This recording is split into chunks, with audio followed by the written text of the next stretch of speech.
Hey guys, what's up? Jordie Karlinski here at Compass Real Estate in Aspen, Colorado, and we are under contract to purchase our first investment property. So I'm excited to take you through today with our general contractors, Camden and Jose, and let's show you around and gonna take you behind the scenes and show you the process.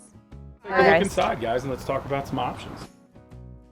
So in this kitchen space, and Jose and I are great at this because we both love to cook just like you. So we're all about functional kitchens, not just about the look of it.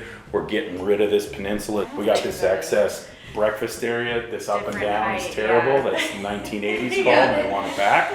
So we go full height 42-inch cabinets. They're gonna look a lot better. We'll raise them up. It increases the backsplash height. You know this with a KitchenAid mixer. Can't fit it underneath there. Pain in the neck, exactly. So we get rid of that, those little things that make it more functional of a space. So flooring, Gotta obviously, go all of it throughout. I think the doors are in good enough shape. We can salvage them, repair them, breathe new life into them.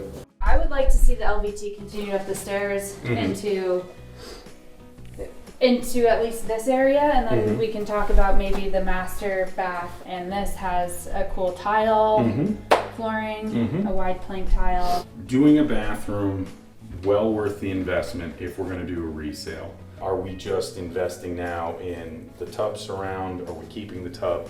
These are a lot. This is where we get into the detail portion of the remodel as to how far do we want to take this and how far do we want to go. Everything looks miniature. It is. It's Oompa Loompa size. This is the 90s. Yeah, I think carpet, if we're doing rental, is fine for this space up here. I don't think it hurts us at all. A lot of people prefer carpet. Again, we live in a cold weather climate here in Colorado. Carpet in the master bathroom. This is weird, personally. I mean, can we just take out the tub and make one shower and that's it with a nice bench? If this is my world, that's where I'm going. Thanks for following along. Stay tuned for more of the process and behind the scenes action. We'll see you next time.